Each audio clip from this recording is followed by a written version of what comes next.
Welcome back, everyone, to another episode of Comeback Stories. I got my man Donny here with me, as always. Donny, what's up, man? Big D, good to be here with you Good to have. virtually for me today. Yes, sir. Good to have you here, bro. We got an amazing guest here today. Someone that really blew me away. If you haven't looked on Netflix and seen Three Mics, stand-up comedy by this man, I really highly recommend it. Incredibly creative, and guys like me and Donny are so big on vulnerability. It just struck me on so many levels. You may know this man as a director and a writer for the Chappelle show. Hey, Darren, I got another one now. I got Blocks now on Netflix as well. So let's not just do one special. I got two. Oh my God, my bad. Let me go. So Darren, I have a note before I direct commercials sometimes, and I direct a lot of athletes, and like I did the LeBron Sprite commercial. I've done a bunch of them. I did the one with all Snoop and Sandberg, whatever. I want you to do the opening again, but I need more excitement. What's up, everybody? Welcome to another episode. You ready? Yes, sir. Because the problem is, athletes, you guys are all about like deep voice and like, what's up, y'all? You can't express very much at that register. So you gotta give me a high-pitched opening, and then we'll get into the show. Let's do it. This is so Let's great. do it. All right, high pitch. Let's do pitch. it. Okay. Like, what's up, everybody? Anytime. Yeah, you want me to count you in? Go right ahead. And high pitch, and 3, 2, 1, action. Welcome back, everyone, to another episode of Comeback Stories. Darren Waller here. Got my man Donny Starkins in the building as well. We have an amazing guest with us today, someone that captivated me with his special on Netflix, Three Mics. He also has Blocks on Netflix as well. My man's directing Sprite commercials out here. My man's doing everything, man, writing for the Chappelle show. I mean, you name it, my man can do it. Love to welcome Neal Brennan to the show. Neal, thank you for being here. Man, all right, let me just say, talk about comeback stories. That the first take was a B minus, and that was an A. And I still think you got room left to improve. I demand that you keep in the bad opening because people need to see improvement on the show. I'm with you. And it's glad to be here. And remember what I said, athletes. You have the same vocal pitch as Devin Booker. So you guys could sound like, if I close my eyes, you guys sound alike. And I was having him go like, ah. So I'm telling you, you can do more. Great to be here. Anyhow, it's my way of saying great to be here. Great to have you here, man. We love to dive right into your story. Could you tell us what growing up for you was like? Okay, growing up was I'm one of 10 kids, right? Youngest of 10. I think people don't really do anymore. Irish Catholic parents, and that's just how they did it, So it's my dad was a alcoholic, didn't have to be, but he was, and 10 kids is probably too many to raise with like real, to get like the nutrients, the love nutrients one needs. A lot of violence, chaos, but at the flip side is my dad was a lawyer, so like we had resources somewhat we did once we shed about 7 kids once they moved out, and so I'm grateful for the resources that I've received from my parents, but some of the rest of it was kind of lacking. And then, but having said that, I did get my brother's a comedian, so I got sort of entree into the world of comedy from the time I was in high school, which is huge, and it made it seem like a real thing I could do. And it wasn't this lofty, like, do you think maybe I could, like, I saw people doing it. So that was sort of I could literally talk endlessly, but that's the childhood one. That's like the short answer for childhood. growing up with an alcoholic, I imagine it's a chaotic environment very frequently. But is there a distinct moment of pain that stands out to you from your childhood that may have affected you or the perspective that you had towards life? It's a good question. I think, there's the thing about alcoholism and violence. If you grew up in a violent home, it's the unpredictability. Like that's the hard part. It's like you never know when it's going to happen and why. And by the way, the reasoning is never good. It's never like, oh yeah, I had that smack coming.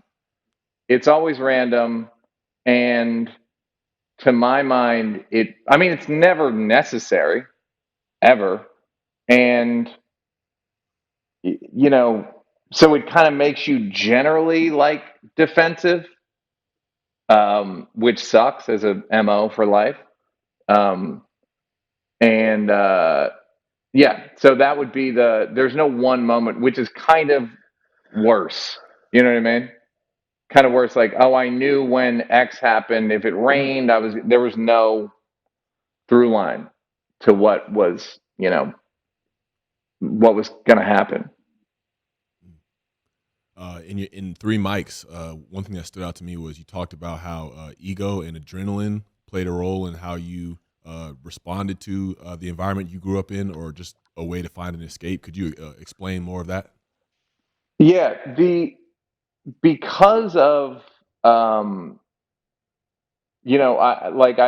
I think like because I was sort of always worried about being around chaos and violence, it makes you mute yourself a little bit overall, and also my dad was a narcissist, so that kind of like sort of he takes all the oxygen out, so you kind of can't get any. Um, and So as an adult, I can't say I've experienced or did. Certainly, I've progressed in the past few years, but I didn't really know how to experience like joy and connection. I wouldn't say connection. Let's say joy. So I would just try to achieve shit. You know, Mm. I would try to sell a movie or do a TV show or direct a thing, and the da da da. Try to accomplish my way out of feeling um, flat or feeling bad. You know, and then you realize you achieve enough stuff, and you're like, all right, that didn't work either. Now what? Mm. Where Do along? you guys do that? Yeah, I've done that my entire life. I feel like I'm now finally starting to find some growth out of trying to perform my way into feeling good or feeling okay. Like ever since I was a kid, I mean, it started for me like my pain moment was constantly, consistently, every day being told that I wasn't black enough. Like, why you're black? Why do you Oh, talk that's like this? interesting. You're black. Why do you listen to this kind of music? You're black. Why do you care so much about talking properly and having good grades? So it was like every environment I went into, everything that I did, I felt like I didn't belong, and I always had to put on a mask or do a certain dance in order for you to give me a thumbs up, because I felt like me just coming to the table as who I was, nothing else added to the picture. Something was always wrong with it. Something was always being picked at for it. So I felt like through football, being growing up in the South where football is religion, literally, um, Yeah. like that there's no way that I can't impress you through what I can do on the field. And so that is just the main of it. But I mean, it goes into women, it goes into, I mean, you name it. But I mean, I'm really now at 30 years old finding my way out of that, but still battling with it. Well, I don't know how you experienced it, but you can still run as fast, right? Uh, Even if you're not, even if your entire worth isn't dependent on it. yeah, Like, I'm assuming your 40 time hasn't gone down that much. this is true. But that's when people go, well, I don't want to get healthy. People say in comedy, they go, well, I don't want to get healthy because I don't want to lose my edge. And what you realize is like, your body's going to do it. My body's going to spit out jokes. I mean, it just is. It's just going to spit out your body's going to do football, to quote my own It's joke. Well, it's And interesting like that you bring that up. yeah, go Go ahead. ahead. Sorry. No, I'm No, I was wiping my just saying screen that off, so go ahead. it's interesting that you bring it up about the achieving. If you've ever, or those listening, ever taken the Enneagram test, I'm an achiever. So you bringing that up and then asking us about that. And my achievement came from, well, it came from validation through baseball, like through performance, achieving. A lot of that is rooted in getting validation through my dad, through performance. But then being an athlete and everything so performance based and statistical based, and how that just was, I was so rooted in caring what other people think. And if I do this, I will have approval. But and then you bring it up for comedians saying that I get healthy, I'll lose my edge. So it's basically this admired self. It's the false self, or like you mentioned, the ego. And at some point, like, we have to break free from that, right? It's not the essence of who we truly are. And so achievers can achieve a lot of things, but it's not really us showing up as the true version of ourselves. And there's an author, Richard Rohr, who talks about we only get a couple opportunities in our lives to break free from this admired self or this ego. And a lot of this is, it's in the work that you've dove into, Darren's dove into. And I think that's where we truly find our freedom, is breaking free from that. Yeah, I agree with you. And then another part of me is like, well, easy for us to say, Yeah. meaning we've all made money. It's like drug addicts that go, "Don't be like me." It's like we did a sketch at Chappelle show one time where it was like Tyrone Biggums, the crackhead, who was like teaching the kids, and he's talking about basically his glory days of doing drugs, and the kids are like, "This sounds wonderful." So it's like we're all going like, "You don't want these millions," like this isn't the true me. There is something to achieving, um, and if you can achieve with some level of integrity, or achieve with some level of your true self intact, that would be ideal. I don't know. I've actually been doing a joke recently about like athletes and mental health, and I'm like, I want mental health for everybody, but not athletes, because like Michael Jordan's not the healthiest guy I've ever seen emotionally, but Okay. pretty good at basketball. You know what I mean? So it's like that's kind of I'm a bit I'm of two minds. I'll say that. Like I think we're right, and I think I have to. I can't knock my former hustle, so to speak. You know what I mean? Like I can't exactly be like because then maybe you wouldn't be here if you weren't worried about being black enough, or worried about performing, or you know what I mean? Like, and again, it's a contradiction, and there's no like neat conclusion. There's no like, and this, you should be this amount of athlete, and this amount of crazy, and this amount of dog. You saw that video of the guy the other night crying, the guy from Detroit who was crying. Then he's like, "We got dogs." He's crying, and then he's like, "But y'all be talking about Detroit." Like the guy who makes a total switch. And it's like you Yeah, see it's him Jamal doing the Williams. thing of like, and maybe they're both valuable. Like maybe you can cry about your grandfather and then say, "We got a lot of dogs over here." No, I feel I you. don't know. I No, I feel you on that I because don't, but I don't think that you would. It's like you've got. How long, Donnie? How long did you play? You played in the majors for a while. No, I played all the way up to my senior year in college at Arizona State. Got it. And what have you done? How'd you get it as an adult? How'd you get the juice? So I got the juice from the pain, definitely, because I got addicted to pain pills I had a massive surgery on my left knee. It was the fifth surgery on my knee. It was a traumatic cadaver transplant. got prescribed 80 Percocet a week for a month straight, got cut off cold turkey. And that really sent me down this long road of just destructive living and addiction until my life got so bad years later, I ended up in rehab.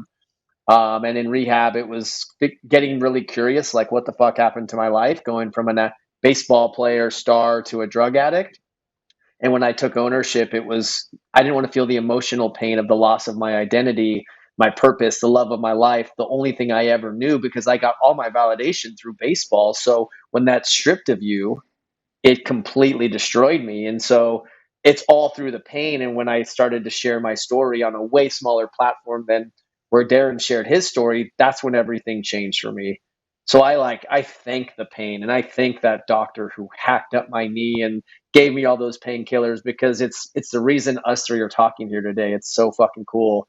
And and you talked about it earlier about easy for us to say because we've achieved things, but that's kind of why Darren and I wanted to start this podcast, is because they think people put athletes, celebrities on pedestals as if they don't have shit. And so someone like you to come on and speak so openly about your stuff, like this is what it's all about. And truly, I think Darren and I have talked about this. This is what sets us free and gives us a purpose beyond anything that we could achieve through, sports, performance, celebrity, all of that stuff. Yeah, I mean, I'm doing a podcast now too, based on the new Netflix called Blocks, where I'm having people come on and talk about their blocks, like the things that make them feel crazy or deficient in some way.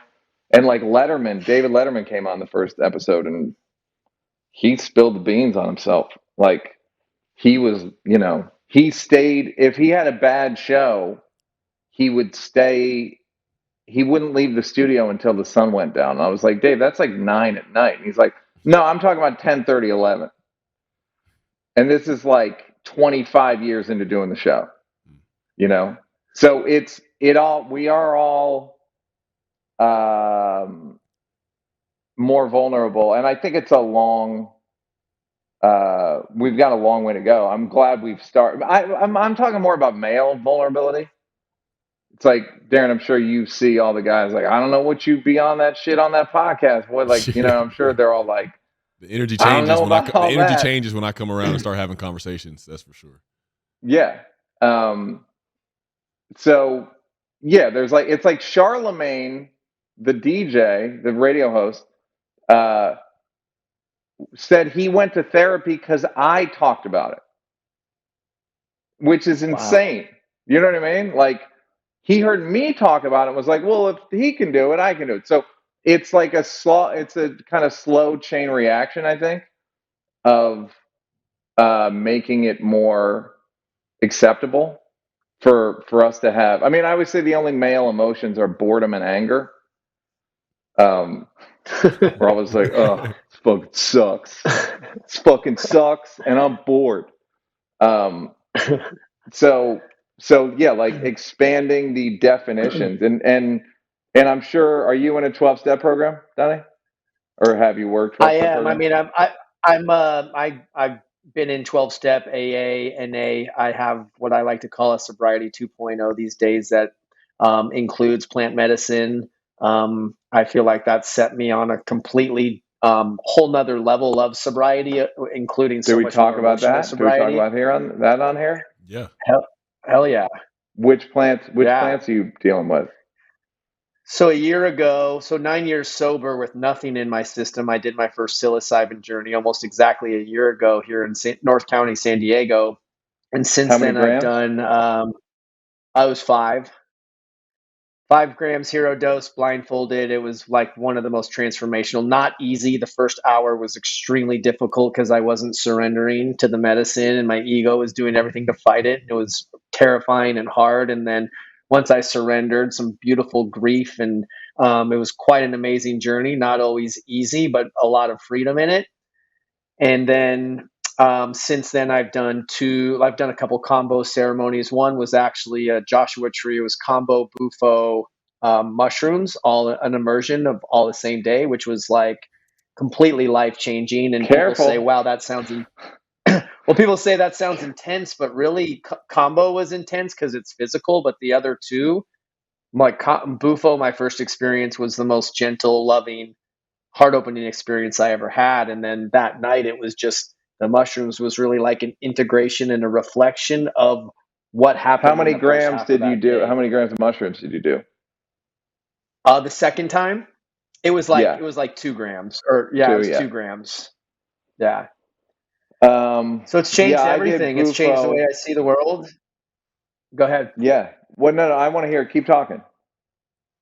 No, Keep I just talking. said it just completely it busted my heart wide open when I did the first Bufo ceremony. I started verbalizing out loud in the ceremony, "I'm safe. I'm safe," because I went there to the presence of the God of my own understanding. I didn't see anything, see a face, but I felt God or spirit, and I felt so safe that I started saying it out loud, and then it just made me realize my whole life, everything I've ever done was to feel safe, all the achieving, the validation, and caring what other people think. So to drop into that and actually start saying that and feel that, how could I ever come back the same? All that little shit, the little things that used to matter and caring what other people think. Once you like break free of the limitations of the mind and experience that, you really can't come back the same. And so it was completely um, life changing and the most heart opening experience I've ever had in my life. Yeah, I did. Darren, have you done any of this? I've done ketamine with my therapist twice, and I did a Bufo journey with guest of the show, Don, and my man Donny was there as well. How'd you like Bufo? Bufo was a journey for me. I remember when coming out of it, they said that there was a moment early on where it's like you could see I was kind of fighting it, and then I sat up and I was like shaking my head back and forth like my life was depending on it as it was put word for word. But then from there, I kind of soothed back in. But there were these parts in there to where it was just like it ended up being like a confirmation of my journey, because there were parts where I literally felt like I was beneath uh like broken glass, like shards of glass, and like I couldn't move. And it was almost like it felt like a lot of the anxiety I felt most of my life of like taking one wrong step or making one mistake is gonna be the death of me. Where it really just in that journey, it taught me to relax amidst that glass, and at some point it'll all start to fade if I let it. Because really, like, it's me holding on to it, me keeping myself close to it, and me hurting myself by not relaxing and allowing it to happen. And then there were other moments where I saw like the grooves of my brain and seeing like Mm-hmm. color go into it, because my whole life there's been no self affirmation practice. There's been no real like self esteem and confidence, and just me like verbalizing the way that I feel and building myself up. That's never really been a thing. So from there, I went into it with a affirmation of I am protected, I am powerful, I am peace, and it was almost like it was confirmation of that mantra weaving into my brain. And it's something that coming out of that, it's allowed me to take the strides, like I was saying, about not having to impress, not having to achieve or prove to somebody else that I'm worthy. And so it's just continuing to build in that journey. I don't feel like everything is fixed from it, but I feel like it's confirmation that I'm on the right path with the spiritual work that I'm trying to do. Great. On my Bufo experience, I lost my fucking mind. Um, my Bufo was not well. The experience was wild. The experience was it always sounded too severe to me, Bufo, and then I did it, and I was like, "Yep, I was right. Too severe for me." And my experience was, I went to what Michael Pollan, the writer, referred to, who did Bufo. He referred to it as going to before the Big Bang. It's where I went, and it was wild. It was wild. The worst part was I had a thing. I smoked it. I don't know about you guys.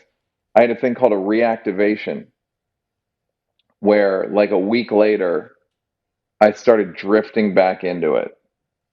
Now I'm like in New York doing the show, the new Netflix Blocks, now streaming, doing that show, and like I'm somewhere between alive and in that other world of like eternal light.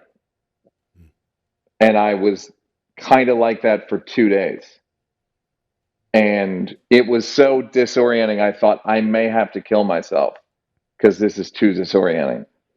And I got a little bit better every day, but it took, I'm not kidding, like 5 or 6 months. Okay. Wow. So, yeah. So I say that to say, like, Bufo, this is for anyone. You can have all kinds of experiences. The punchline to the story is that after the 6 months, I'm a better version of myself than I've ever been.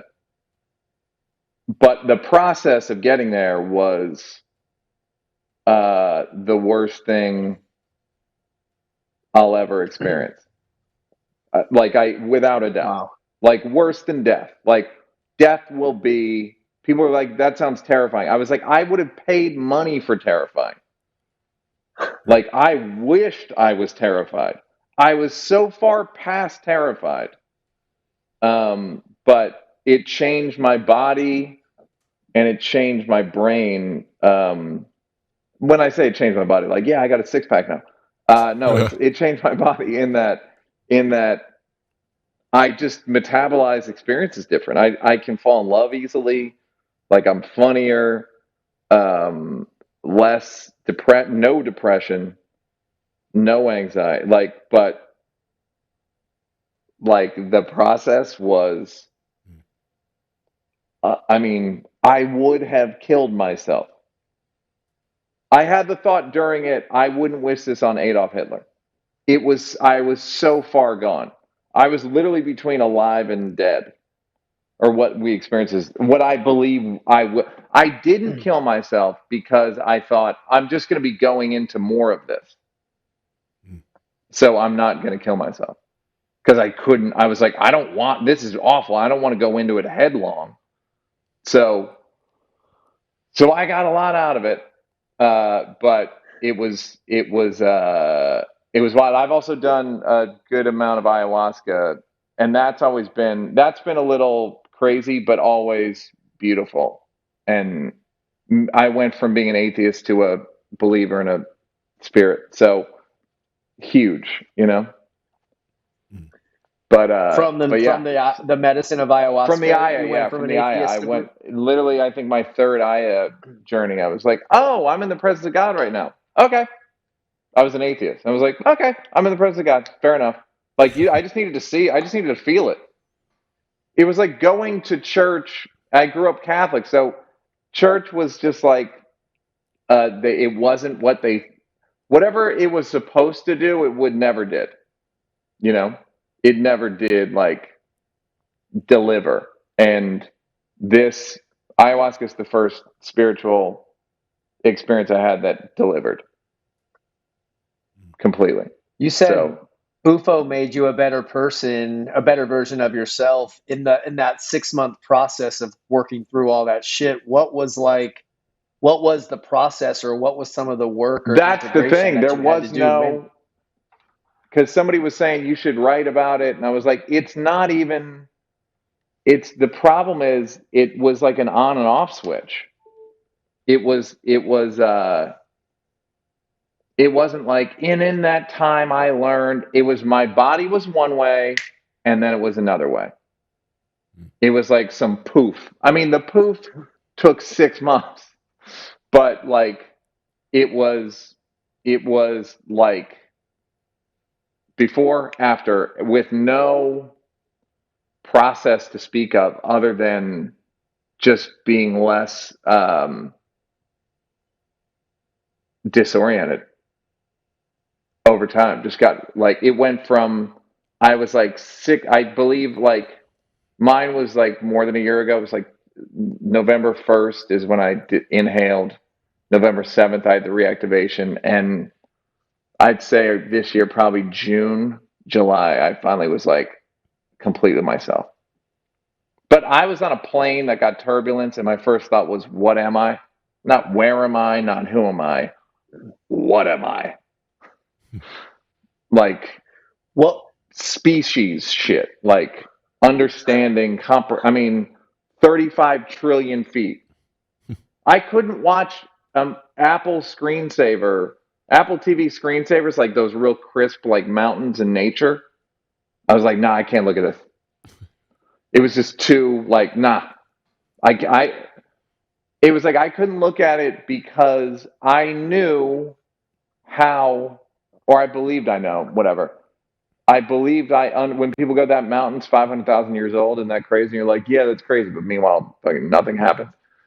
I understood how old mountains were and how old the ocean is and how deep, like, and you're not supposed to think about it.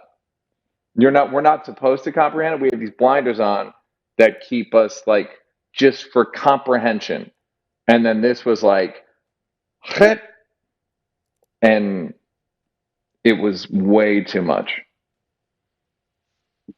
Anyhow, Do you Bufa. remember what your Maybe do it or maybe do you don't. remember do you remember what your initial intention was, like leading up to it, or what the intention you set was prior to?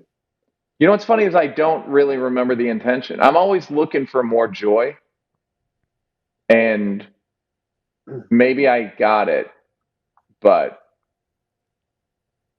again, it was one of these things of like, be careful what you wish for, because they don't say how you're going to get it. You know what I mean? Like you're going to get it, you don't know what the process is going to be. In this case, it was like, oh yeah, okay, joy, cool. Let's run the joy program, but I didn't know what it was. And then I experienced it and I was like, oh, this is way too much for me to bear. Like way too much. But I got it. I want to backtrack. But I was at the absolute edge of my own comprehension. So yeah, backtrack. Wow. I want to backtrack a little bit to before you went on these journeys of healing and trying to find answers and trying to find yourself. Was there like a particular low point that may have driven you to want to seek these things out or seek a healing journey?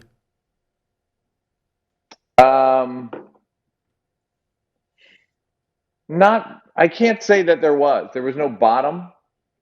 It was just like I was just kind of not always at a bottom. I was just kind of like, just never experienced any joy. Like would do all these things and do stuff and do this and stand up and directing and friends and all this stuff. But I just was like, oh, okay, this is cool. I wasn't like completely disaffected, but I was never overjoyed, or even joyed. So I'm always looking for, I had the thought recently that I'm like a Karen, but for my emotional state, where I'm like, nah, this can't be it. Send it back. Let me speak to the manager. What do you got? I'm not going to be like this. And then they're like, we have Zoloft. And I'm like, give it to me. Give me Zoloft. And then I take Zoloft for a couple of years, and I'm like, nah, not quite right. What else you got? And then it's like, well, you could microdose. Okay, we'll try microdosing. Made me spacey late in the day. Didn't love it. All right, what else you got? And then somebody sent me an article about ayahuasca, and I was like, okay, I'll do this. And it was more about not accepting my sort of default state, which I think a lot of people do. People just accept, like, oh, this is what I'm like. It's like, you don't have to be any one way, like you can be more than what you've been, and in some ways I feel like my purpose, sometimes how you go like, that's not my purpose, maybe this is my purpose. You get like a new purpose every couple months. Sometimes I think my purpose was to, or one of my purposes is to have enough resources to be able to explore a bunch of different things and talk about them, talk about it on a big platform where millions of people can hear me, and I can, good, bad, and ugly, I can talk about my emotional experience and share my vulnerability and without shame, and have people hear it. And I don't know if you guys get this, but I've talked about this thing called TMS, which is another modality of antidepressant, Keith. And And I had someone text. I get DMs almost every day about like when I didn't know about it until you talked about it on the Daily Show 5 years ago, and because of you, literally, I got like you saved my life 2 days ago, 3 days ago. Like I get them not every day, but almost every day. So not like that's my purpose. It's like I'm saving lives every other day. Um, but it is, we're in a lucky position as it pertains to that for sure. I mean, I saw purpose jump off the screen the moment I first saw your stand-up special. Just the way that you weave comedy and just sheer vulnerability together. Because that's how, I mean, whenever things weren't going great in my life, I could always like find a way to make a joke about it or find a way to like laugh so I didn't cry or I didn't like completely crumble on the inside. So I just want to say like I see purpose like I don't even really like with most people, like it's like, okay, like I see what they're about, but it's like with you, it's just like clear cut. Like I have not seen anybody go about sharing their message and engaging the world in the way that you have. And with that, you talked about how you felt like you were hiding. You always were like dying to hide. And Yeah. what was the process like of confronting that feeling, confronting that emotion, and trying to find some kind of progress or freedom from that? Well, that's when you guys wanted me to do the podcast, I assumed it was like about some sort of comeback, right? And so I assumed you meant like, I mean, I was, on a comedy team with Dave Chappelle. So, um, and and then it ended abruptly at the height of the height of the partnership, So I was sort of, the space shuttle exploded, and I was like fluttering down to earth, and I had to figure out a way to have a life independent of another person, and and it like wasn't easy, and it took me a long time. I mean, I started doing stand up he left in '05, and then I started in '07. So I'd done a little bit before that, but so it was just hard. It was hard to figure out because there was a lot of people who thought I was like, would just discount me and go, "Me's Dave's plus one, Dave's hanger on." No one ever goes, so that guy's the greatest comedian of all time, or up there, and he always wants to write with that guy. No one ever goes, that other guy must be good. They just go like, no, you suck and he's great, and it's like that's some old partnership shit. So, like people only like one of you to be good. Everyone's always trying to figure out like who's the weak link, because they don't want both of you to. They don't have to respect two people. So I had to figure out a way to develop my own voice and to figure out how to be a comedian, and that took I don't know again 6 months. 3 months came out. I started it probably 8 years into stand up, so I'd done a Comedy Central special before that. That's funny. But I had to figure out how to do it. I had to figure out like step one, like how to be on stage, how to perform, how to project my voice, how not to get rattled, how to, like it's a different job. It's like going from coaching to playing, you know? And it's easy to be, a lot of what I was doing on Chappelle Show was writing and directing and stuff. So it wasn't like night and day, but that's the challenge. And no one ever says like, that must have been hard to be Dave Chappelle's partner to being a comedian like he is. Like, yeah, it was fucking pretty hard. Thanks for asking. Um, so figuring out how to do that and the embarrassment of it, like the embarrassment and the vulnerability of it, and not, the thing about being in a partnership is you can hide in a way that It's not even like consciously. It's just easier. It's just easier when you've got two people lifting the bucket. It's just easier. So uh, to say nothing of writing a thing and then he says it, it's like fucking gonna come out correctly.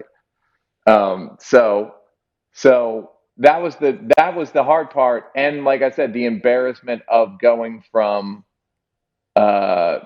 kings of the school to just a student and trying to become a king of the school on my own with a bit of resentment from people because they somehow assumed that I'd done the show to catapult into comp and stand up, or just like I just like writing and directing the show. Like I like doing that. I would have been happy doing that. So I guess the hardest part was the doing it was hard, and the driving around to MC an hour each way and all that stuff, just like the dumb, embarrassing grunt work. But it was the resentment that always got me, is like so unfair and so untrue to me, you know. What do you feel like you learned most about yourself in that whole process? Um, that I think one of the things I learned is that I'm durable. I always knew that, but durability is a big is a people like boots for that reason. They're durable. Um, but people like getting a Louis Vuitton bag. Part of it's because it's a lifetime warranty, and I would say I have a lifetime warranty on myself. Like I got it. Like I'll figure it out. You know what I mean? Like I will. Um, I'm good at pattern recognition. So if you show me the pattern enough, I'll figure it out and I can go that way. Like even doing three mics the way I did it was like I'd done regular stand-up specials and people didn't care. So I was like, well, I'm just not going to do another one. I'm not going to do that again. I'm not going to waste my time and their time on a thing that 40 other people do better than me. So let me do a thing that only I can do, which is I'm a good writer in more than comedy. I can write whatever the fucking middle mic is. So, I mean, the middle mic is, Donnie, the middle mic is an AA share, if we're being honest. Because there's no more arresting. The best monologues or performances I've ever seen are in AA, in Al-Anon meetings. So, um, like it's basically that, and then within that, I mean, it was like recognizing not even a need, it was recognizing a deficit kind of in myself, which is like I'm not as good at stand up as like Rock or Dave or Tosh or Jim Jeffries or Bill Burr. Or, like I could name John Mulaney, like fucking Al. Like I can name a lot of people that I think are better than me, but I can take other things. I can direct, I can produce, I can write, I can do all these things and make a special that's as impactful as theirs, you know. So that was the thing. And the funny thing was that speaks to the thing I said earlier, which is like approval works, as approval feels good, and approval can heal some shit. I'm afraid to say, you know, like I was looking for adrenaline and what did I say? Achievement and adrenaline, Ego. and ego. Yeah, and I don't know if three mics is really like the success or the acceptance or the whatever, the praise is ego so much as like fulfillment. You know, it was fulfilling. I'm sorry to say, the the response was fulfilling. It did feel really good in a way that like my overall self-esteem scores went up a little. It's, you know what I mean? It's not supposed to. We're supposed to be like, no, that's not. But it went up. It went up overall. Like I felt a little better every day after than I did before. You know, and now I can maybe I'd like to think it's not ego and not narcissism, but it's possible, and it's possible it isn't, and we can just focus on the being in purpose part of it, which is also true. No, I'm glad you brought But there that is up, because which part, the ego part? just the part of the approval, actually, because work that I do with my sponsor a lot, he's always on my head about, because I go to these emotional extremes, right? He paints this picture of a scale 1 to 10, and for me, growing up, it's like really lacking self-esteem. There's like, okay, 10 is like absolute egomania, but by not wanting to be Yeah. a 10, I go all the way to 1, to where there's like literally like there's no confidence, there's no path for humility, because I don't even see the good that I bring to the table. There's no balance there. So as far as like approval, as Yeah, far I as know like, people that do that. yeah, it's like as far as approval, respect, things in society, like as human beings, like we naturally want to feel those things. We naturally seek these things, but it's about seeking it in balance. So it's not, I need everyone's approval in the world. It's not, fuck everybody's approval. I don't need shit. Like it's finding that, like Yeah. my sponsor always says, be a 5, find the 5 in the middle, to where it's in purpose. People approve of what I'm doing, and it confirms to me that I'm on the right path, and as opposed to going to these extremes all the time that have me on these fucking wild ass roller coasters. Yeah. And yeah, I know people that do that. Like I got a buddy right now who's got a release. My friend Andrew Stantino released a Netflix special today. I'm sure it's great. I haven't seen the final, but like the hour was great. And he was saying he wants to look at his Instagram comments and he doesn't want to. You know what I mean? I'm like, dude, we only release like 5 of these in our lives. Like, enjoy it instead of like, because I know people that are very like, I don't want to get to Chris Rock, honestly, will not enjoy shit. And I'm like, dude, you're great. And he's like, and it's like, just fucking acknowledge it, enjoy it. You know, like my buddy, I'm like, there's only 100 people on earth that have had Netflix specials.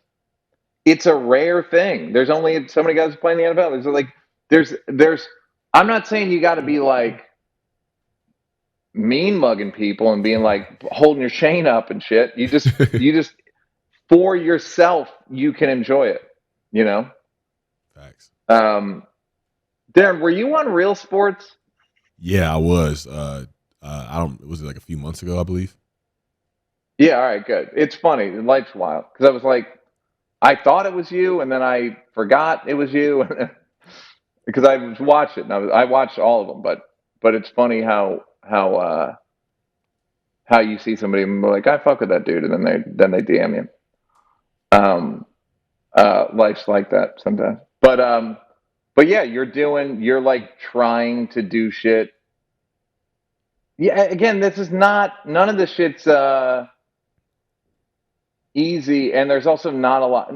I was talking to a buddy on my podcast yesterday, my friend Sebastian Maniscalco, who's a great comedian and Netflix specialist, whatever. And he was saying like, I don't know about money. Like I've never been rich like this, and I'm probably going to cut it out because it's so not relatable. But it's like it's no one. There's so many of these things where we're very fortunate, and it's got its own pitfalls that no one will talk about. You know what I mean? Like it just and it's hard to know. Like you can't have that 5 conversation with many people. You know what I mean? Like meaning like people are like, oh, is it hard being in the NFL? Is it hard being famous? Oh, boo hoo. It's like it's not unchallenging. You know what I mean? Like so yeah. None of the shit's easy. I hear a lot of awareness in just your words and your intentions on what you're doing and the content and what you're putting out there. What are your practices these days? How do you keep and cultivate that awareness, like daily practices, morning routines, rituals? Like, What does that look like for you? Well, again, this is that DMT thing. There's like it's almost like pre-me and post-me, the ayahuasca and DMT. Lately, when I was in Thailand last week, like it was too much city. It was too much chaos and cars and small debris and just like ugh, trash and I was like, I need nature. I don't even fuck with nature. I don't really like nature like that.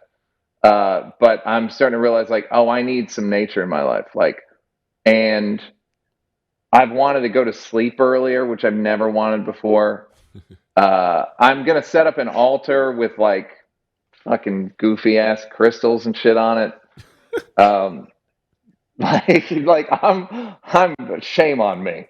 I mean, I'm wearing an ayahuasca bracelet. I've had this thing on for 2 years. Where's that? Where are you, ayahuasca bracelet? There it is. I You think can't I really might see have it, one but on you get it. similar. Yeah, Is there you similar to go. yours? Yeah, yeah, sure is. Wichos, yeah, yeah. Yeah, Shipibo tribe, et cetera, et cetera. So, um, I'm not. I mean, I've been working with clairvoyant, dude. I'm embarrassed the amount of stuff I do now. But I went from believing nothing to believing anything. Where I'm like, all right, crystals, yes. Anklets, of course. Mirrors to do a spell, absolutely. Um, have I had mirrors in my back door window for the last 30 days? Yes. Of course I have 2 mirrors because I had to get a spell off of me, guys. You get it. A white witch from the England, me and we did a Zoom and we got a spell off me. Look, I could go on and on. You guys know that. But I just don't have any embarrassments. Like I just don't care. I don't care. Like what do you I don't I've been asking on the podcast, like, do you pray to people? I didn't believe in God 2 years ago. So I'm not tied to any version of myself that it goes to that Karen thing of like, no, run this, send it back, send it back. Like I'm not tied to. I don't. If I'm like happier not doing comedy, I'm not doing comedy anymore. I don't care. Like or whatever the thing is. I love Darren in your field. Like when guys retire suddenly, nothing makes me happier. Facts. Hey, Like, straight up. There's a dude on our team. His name is Blake Martinez. He sold a Pokemon card. I think we was in Jacksonville. He sold a Pokemon card for like $1.2 million, and bro retired like 2 days later when we got back from the road trip. I was like, I'm not fucking with this shit no more. And I was like, yeah, respect, my boy. Yeah, yep. So like I'm not for like make rash decisions. I'm saying I like when people are not held down by their former identity, you know? Wow. Straight up.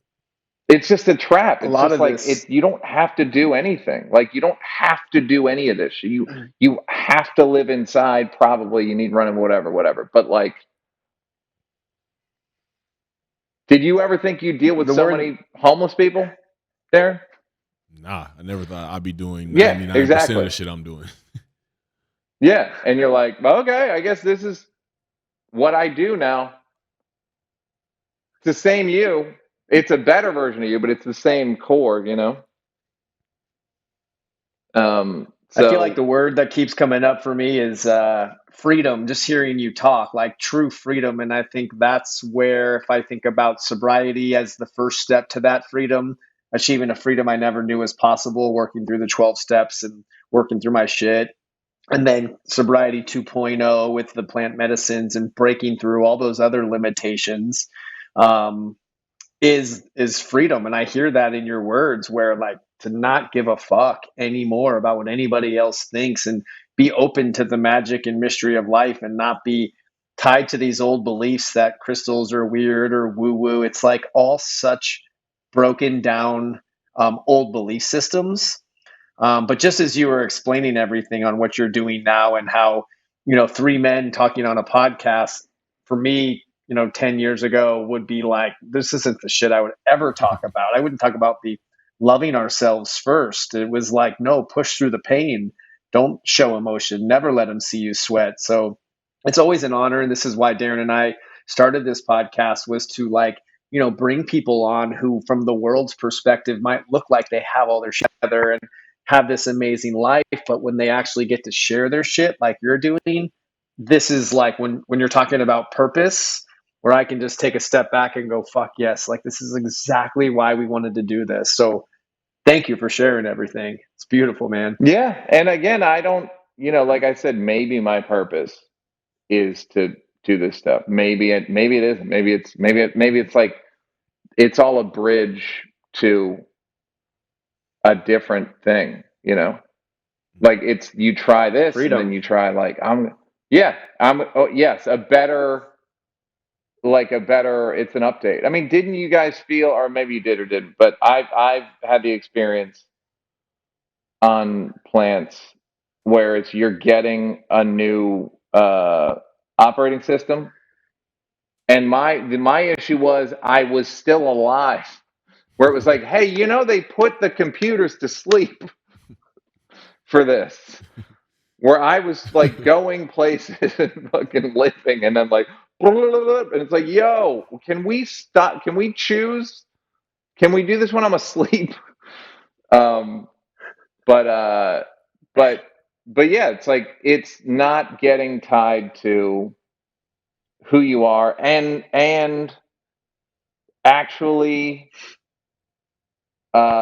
distilling yourself down to what you really are. What do you like? It's one of the hardest things in the world.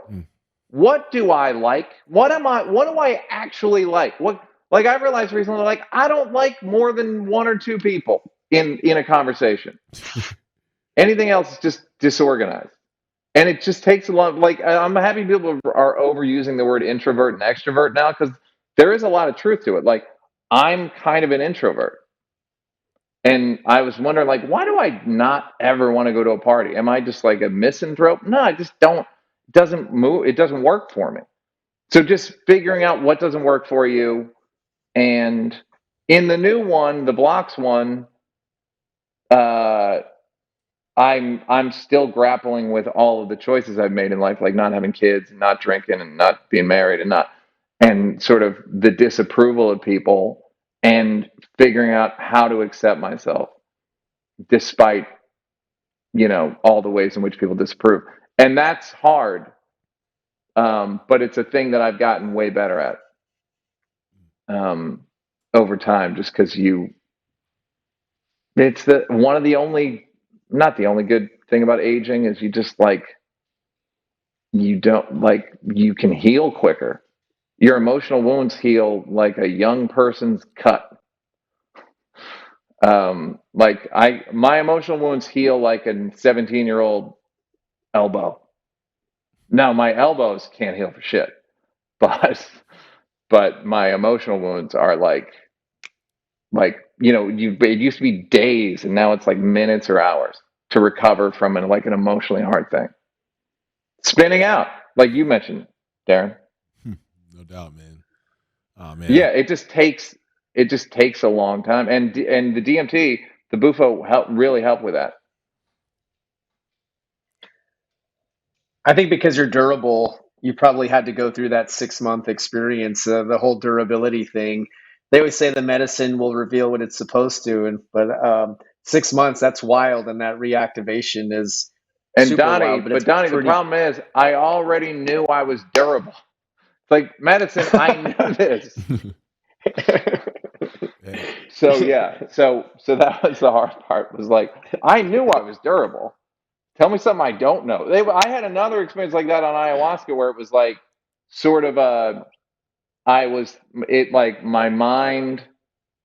It's called dissolution, where I would have a thought. I would think like the word what, and my brain would go and it was like, yo, and I thought I was going to be a drug casualty. Like I'm going to be like a drug casualty. Like, oh, did you hear about that guy Neal Brennan? Yeah, he did ayahuasca, he never came back. Then I was thrust to outer space, and the universe was killed, meaning babies, Saturn, dogs, black holes, nebula, and I'm just there by myself floating. And that one was another, like, oh, so you don't believe in God? So you're an atheist, huh? Here's the logical conclusion of that. It just ends. And in my head, I'm like, no, I'm not that anymore. We don't want to know. Just let's go. You don't got to do all this. So yeah. Oh man, I mean, if I learned anything today, it's that there's no right or wrong process for anybody in their life, in their story. However you come to the place that you're supposed to be is how you come to that place, whether it's practices or not, whether you're in nature or not, whether you pray all the time or not. Like, the story that is meant for you is meant for you, man. And the way that you go about it, the way that you go about your purpose, the way you just go about, continuing to go from moment to moment, trying to be the best version of yourself, captivated me from the moment I saw you first on Netflix, and even still today, having this conversation with you, man. You impacted me today, so I just want to say thank you. Great, man. I mean, there's a lot of good shit in the new one too, so have at that one as well. Yeah, it was nice talking to you guys. It was. I like talking. This is kind of the only, when people are like, "Is that too deep?" I'm like, I don't need to know about what number are you. Give a shit. Is it fun? What's the locker room like? Right. Care. You'll be all right. Yeah, I'm good on that. Yeah, exactly. The locker room, I gave Blake Griffin a joke one time. The locker room is a bathroom with a carpet, is what the locker room's like. It's fucking disgusting, other than the carpet. All right, Donnie, great to meet you, brother. Hey, thank you, man. Thanks for showing up. dog. Thanks for showing up the way you do and carrying the message the way you do, man. It's a beautiful thing. Appreciate your time. My pleasure, boys. Man, be well. All right, we're out.